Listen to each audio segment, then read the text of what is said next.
Yes sir. Good evening दोस्तों, कैसे हो आप सब। मैं doctor Prithviraj Nistane, consultant orthopaedic and spine surgeon, Vedanta super speciality hospital Nagpur, आपका इस पब्लिक इंफॉर्मेशन इनिशिएटिव में स्वागत करता हूं। जैसे कि आपको पता है, आज का हमारा टॉपिक है क्या स्पाइन सर्जरी सेफ़ है, इज स्पाइन सर्जरी सेफ़, उसके ऊपर हम बात करेंगे। लेकिन सबसे पहले मैं आपको बताना चाहता हूँ स्पाइन यानी रीढ़ की हड्डी का महत्व क्या है। जैसे किसी बिल्डिंग में या किसी घर में कॉलम होते हैं, उसी तरह हमारे शरीर में भगवान ने ये रीढ़ की हड्डी का कॉलम बनाया है। ये एक मेन सपोर्टिंग पिलर है और इसके सपोर्ट के आधार पे ही हमारा पूरा शरीर जो है वो खड़ा है। अब किसी घर में कॉलम का क्या महत्व है वो मुझे बताने की ज़रूरत नहीं, आपको सबको पता है।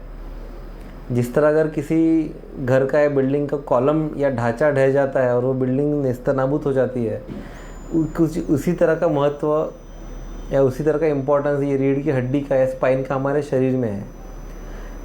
अगर ये ठीक से नहीं रहे या इसमें कोई दिक्कत आता है तो पूरी शरीर में दिक्कत आ सकती है। तो इसको हम कॉलम हमारे शरीर का बोल सकते हैं। दूसरी चीज़ एक मैं बताना चाहूँगा कि मेरे पास या हमारे पास कंसल्टेशन या अपनी समस्या लेके जितने भी मरीज़ आते हैं, उसमें से लगभग 60 से 70% मरीज़ जो है ये रीढ़ की हड्डी के प्रॉब्लम्स या स्पाइन रिलेटेड प्रॉब्लम्स के कारण आते हैं। तो क्यों इतना ज़्यादा इसका इंसिडेंस है, क्यों इतने ज़्यादा तरीके से, क्यों इतने ज़्यादा प्रमाण में हमको रीढ़ की हड्डी की समस्या, जैसे कि गर्दन का दर्द, पीठ दर्द, कमर दर्द, सियाटिका, दोनों पैरों का दर्द, हिप जॉइंट का दर्द, ये सारे जितने भी प्रॉब्लम है ये स्पाइन से रिलेटेड ही है। तो क्यों इतने ज़्यादा प्रमाण में ये समस्या होती है, उसके बारे में एक इंटरेस्टिंग बात मैं आपको बताना चाहूँगा। जैसे कि आपको पता है कि हमारे पूर्वज जो है एप्स थे, एप्स यानी वानर प्रजाति के थे, और वहाँ से हमारा इवोल्यूशन हुआ है। तो वानर कैसे चलते हैं आप सबने देखा है, बंदर अपने चारों पैरों पे चलते हैं, दे आर क्वाड्री पेडल। तो जब वानर को आप चलते हुए देखते हैं या एप्स को हम देखते हैं तो वो चारों पैरों पे चलते हैं, तो कुछ इस तरह से वो चलते हैं, इस तरह से उनका ढांचा या रीढ़ की हड्डी होती है। पर जैसे जैसे धीरे धीरे हॉरिजॉन्टल होती है, आड़ी होती है, आपको समझने के लिए बता दूँ। बट जैसे जैसे इवोल्यूशन होते गया, उत्पत्ति होती गई मानव की एप्स से, वानरों से, वैसे वैसे हमारा जो चलना है या खड़े रहना है ये बायपेडल हो गया, मतलब दो पैरों पे हम खड़े रहते हैं। वानर जो वो चार पैरों पे खड़े थे, हम दो पैरों पे खड़े, ये उत्पत्ति या इवोल्यूशन का कमाल है। बट इवोल्यूशन में एक चीज़ छूट गई, वो है हमारी रीढ़ की हड्डी, स्पाइन। तो हम तो सीधे हो गए, साथ में हमने अपने रीढ़ की हड्डी को भी सीधा कर लिया इस तरह से। परंतु रीढ़ की हड्डी जो है वो बनी हुई तो एप्स के लिए है, जो कि हॉरिजॉन्टल काम करने के लिए बनी है, और हम रहते हैं सीधे खड़े। तो ये जो मैकेनिकल प्रॉब्लम आया हुआ है, मैकेनिकल चेंज आया हुआ है from this to this 90 degree का चेंज, तो ये ही मेन कारण है कि क्यों रीढ़ की हड्डी की समस्या बहुत ज़्यादा है। क्योंकि इस तरह यूज़ करने वाली चीज़ को हम इस तरह यूज़ करते हैं, जिसके कारण देखिए जब ये मूवमेंट होता है तो इसमें काफ़ी सारे बायोमैकेनिकल स्ट्रेस आते हैं, मैकेनिकल स्ट्रेसेस आते हैं। तो अगर घर के कॉलम को हम बीम की तरह यूज़ करेंगे और बीम को कॉलम की तरह यूज़ करेंगे तो क्या प्रॉब्लम आता है आप समझ सकते हैं। तो उसी तरह हॉरिजॉन्टल रीढ़ की हड्डी को हमने सीधा यूज़ किया, जिसके कारण ये सारी समस्या है, कमर दर्द। और ऊपर से भगवान ने क्या किया, ये हमारे गर्दन के मन की इतनी नाजुक है, उसके ऊपर 10 किलो का सिर रख दिया, तो जिसके कारण और समस्याएं बढ़ गई। तो पहले ही नाजुक शरीर, नाजुक गर्दन हमारी, उसमें से 10 किलो का खोपड़ा हमारा बैठ गया, तो उसके कारण क्या होगा, सर्वाइकल पेन, गर्दन का दर्द बढ़ गया। हॉरिजॉन्टल टू वर्टिकल पोस्चर, उसके कारण पीठ का दर्द, कमर का दर्द, सियाटिका, और ये सारी समस्या होती है। सियाटिका क्या होता है आपने सुना होगा। बेसिकली ये हमारे मनकों का एक मॉडल है। दो मनकों के बीच में से नसें निकलती, काफ़ी सारे नसें निकलती जो पैरों में सप्लाई करती है। तो ये जब गैप कम हो जाती है, इस तरह से गैप कभी कम हो जाती है, जिसके कारण नसें दब जाती है, और नसें दबने से फिर कमर दर्द, सियाटिका टाइप पेन, नीचे पैरों का दर्द, पैर में चींटी मूंगी झंझनाट आना या पैरालिसिस तक हो सकता है। ये गैप कम होने का कारण क्या है? अगेन हमने देखा रॉन्ग पोस्चर, फॉल्टी हैबिट्स। तो ये सारा कुछ है हमारा एक स्पाइन की प्रॉब्लम का ओवरव्यू। अब हम देखेंगे इसको हम कैसे ठीक कर सकते हैं, ऑपरेशन करना चाहिए नहीं करना चाहिए। मुझे पता है आप सबके मन में यही सवाल होगा कि ऑपरेशन के बारे में बात करते हैं, ऑपरेशन करना चाहिए नहीं करना चाहिए, क्या उसके फ़ायदे हैं क्या नुकसान है। डॉक्टर तो बोलते हैं ऑपरेशन करो, पर पड़ोस वाली चाची ने ऑपरेशन किया तो उसके बाद उनका चलना फिरना ही बंद हो गया, प्रॉब्लम बढ़ गई। तो ये सारे सवाल हमारे मन में होते हैं, उसका ही जवाब हम आज देने वाले हैं। सबसे पहले हम देखेंगे कि ये समस्या ना हो इसके लिए क्या करना है। अब जैसे वानर चलते हैं 4 पैर पे, वैसे तो हम नहीं चल सकेंगे, हमको तो चलना सीधा ही है। पर सीधा चलते समय या सीधा पोस्चर रखते समय हमको कुछ चीज़ों का ध्यान रखना है। हमेशा सीधा बैठना है, 90 डिग्री जिस तरह से मैं बैठा हूँ, पीठ, गर्दन, हिप्स तीनों एक लाइन में, और अच्छे से पीछे टेक के बैठना है। हम आगे ऐसे झुक के बैठते ऐसे काम करते हैं, ऐसे बैठेंगे तो ऑब्वियसली समस्या बढ़ेगी। तो हमेशा सीधे बैठना है।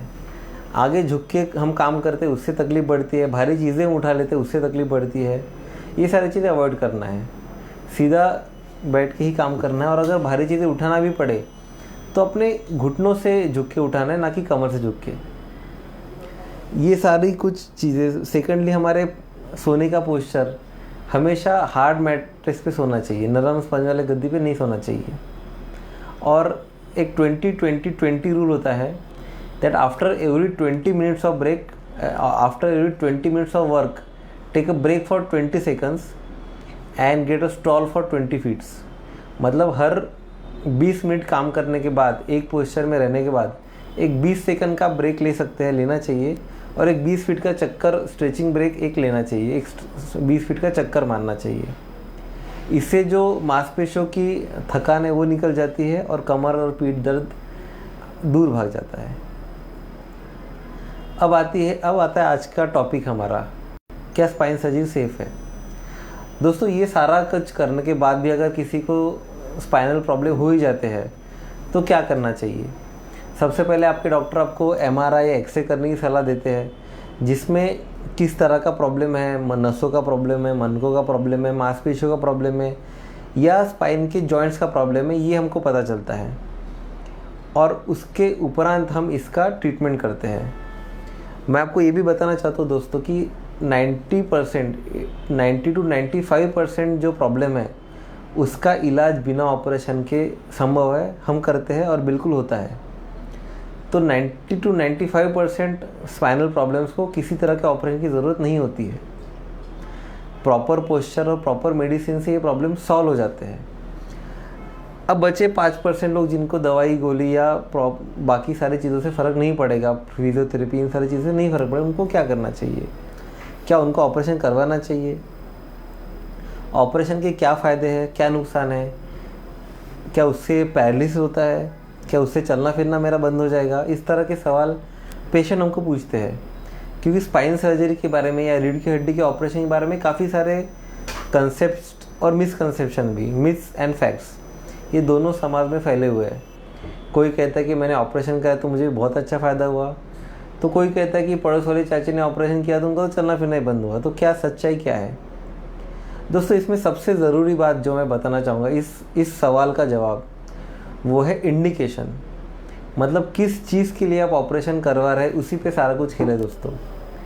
अगर आपके डॉक्टर आपका प्रॉपर डायग्नोसिस करते हैं, प्रॉपर निदान पहले निकाल लेते हैं और फिर आपको ऑपरेशन की सलाह देते हैं, तो मेरा यकीन मानिए बहुत अच्छा आपको फ़ायदा होगा ऑपरेशन के बाद।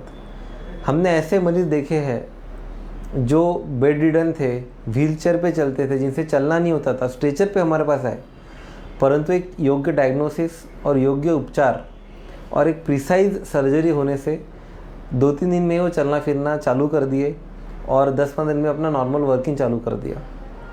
बट उसमें सबसे ज़रूरी है इंडिकेशन, योग्य निदान होना बहुत ज़रूरी है। अगर आपकी समस्या कुछ और है और आप ऑपरेशन कुछ और करा लेते हैं, फिर नो डाउट इस ऑपरेशन का आपको उतना फ़ायदा नहीं होगा। ऑपरेशन किस तरह के होते हैं? दोस्तों स्पाइन सर्जरी में सिर्फ 3 तरह के ऑपरेशन है। एक ऑपरेशन होता है डीकॉम्प्रेशन, जिसमें नसों के ऊपर का प्रेशर हम निकाल देते हैं।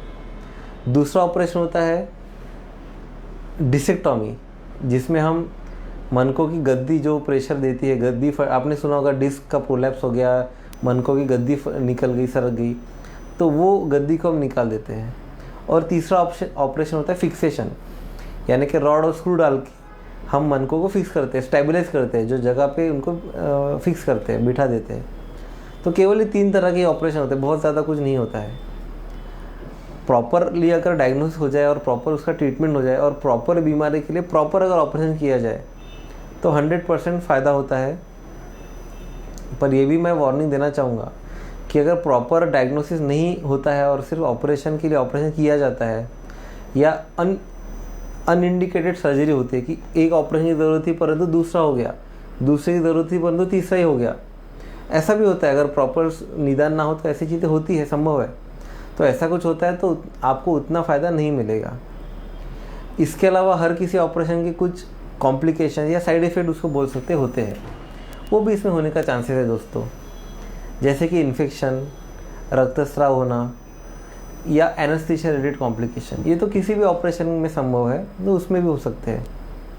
परंतु अगर प्रॉपर इसका निदान हो जाता है तो ये सारी चीज़ें को अवॉइड कर सकते हैं।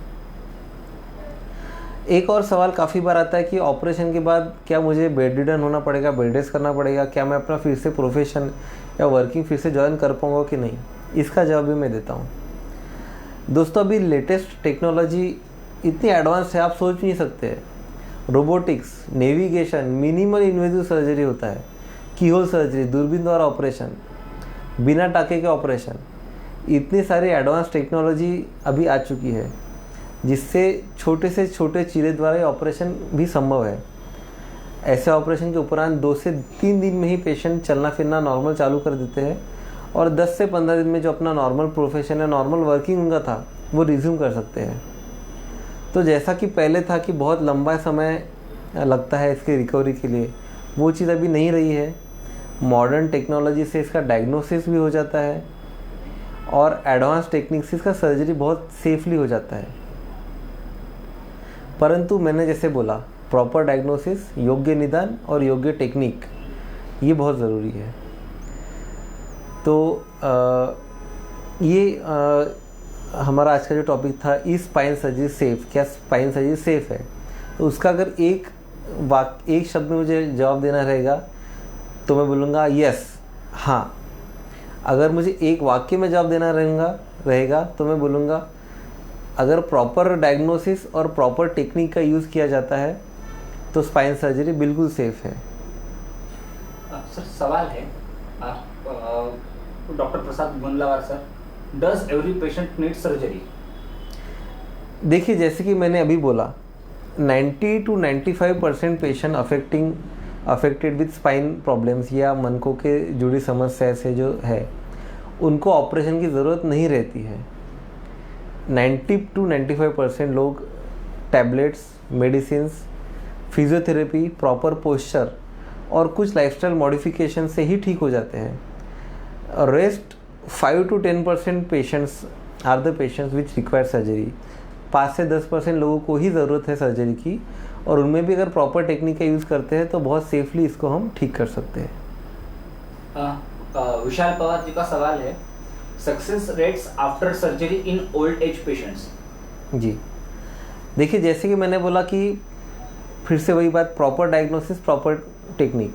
अगर प्रॉपर डायग्नोसिस उनका हो जाता है, देखिए कमर दर्द जी एक बीमारी नहीं है। कमर दर्द या स्पाइन प्रॉब्लम एक बास्केट है जिसमें बहुत सारी बीमारी आती है। तो हम अगर सिर्फ करने के लिए ऑपरेशन कर देते हैं या प्रॉपर निदान को कैच किए बिना, प्रॉपर डायग्नोसिस को पकड़े बिना अगर सर्जरी कर देते हैं तो उतना फ़ायदा नहीं होगा। पर प्रॉपर डायग्नोसिस अगर बन जाते हैं कि एग्जैक्टली क्या प्रॉब्लम है और एग्जैक्टली उस प्रॉब्लम के लिए हम प्रॉपर सर्जरी करते हैं तो सक्सेस रेट बहुत अच्छे है और बहुत अच्छा फ़ायदा होता है। पेशेंट पेन फ्री और इंडिपेंडेंट लाइफ जी सकता है। और एक सवाल, ऑटोइम्यून जो डिसीज है स्पाइन के, क्या उसमें भी सर्जरी लाभदायी होती है? जी, देखिए बेसिकली 2 तरह के ऑटोइम्यून डिजीज़ होते हैं स्पाइन में। एक होता है एंकालोजिंग स्पॉन्डिलाइटिस, जिसको हम एक वात का प्रकार बोल सकते हैं, और दूसरा होता है एंथेसाइटिस, यानी जिसमें मांसपेशियों या टेंडन्स की स्वेलिंग आ जाती है, जो भी स्पाइन रिलेटेड प्रॉब्लम या कमर दर्द, पीठ दर्द देता है। तो ऑटो इम्यून डिजीज जो होते हैं, इनमें सर्जरी का बहुत लिमिटेड रोल है। इनमें जनरली सर्जरी प्रीफर नहीं की जाती है, और मेडिकल साइंस की टेक्निक से या एडवांसमेंट से, टैबलेट्स या मेडिसिन से इसको ठीक कर सकते हैं। तो ऑटो इम्यून डिजीज़ में सर्जरी का बहुत ज़्यादा रोल नहीं है, सर्जरी नहीं करना चाहिए, दवाई से ये ठीक हो जाता है बिल्कुल। और सर जो सेकंड आपने कहा उसमें? जी वो भी ऑटो इम्यून डिजीज़ का ही प्रकार है। तो उसमें भी अगर एंथेसाइटिस का भी अगर प्रॉब्लम है तो उसमें भी दवाइयों से ही इसको ठीक कर सकते हैं, और ये बिल्कुल दवाई से 100% क्योर हो जाता है। तो इसमें सर्जरी का ज़्यादा रोल या ज़्यादा ज़रूरत नहीं पड़ती है। और एक सवाल है, preventive measures to be taken, और उससे जुड़ के एक सवाल है कि जो बीमारियां है इसको ही अगर रोकथाम के लिए क्या करना चाहिए पहला, और फिजियोथेरेपी कितनी कारगर है सर्जरी के बाद? जी देखिए, जो मैं पहले दूसरे सवाल का जवाब देना चाहूँगा कि फिजियोथेरेपी कितनी कारगर है सर्जरी के बाद। तो देखिए, सर्जरी के बाद जनरली फिजियोथेरेपी की ज़रूरत नहीं पड़ती है, क्योंकि जो बीमारी है उसको हमने ऑलरेडी एड्रेस कर दिया है। परंतु कुछ केसेस ऐसे होते हैं जो, जैसे कि लेट प्रेजेंटेशन, कोई पेशेंट बहुत देरी से आता है, या बहुत सीवियर प्रॉब्लम है जिनको मनकों के साथ साथ नसों की भी प्रॉब्लम है, सॉरी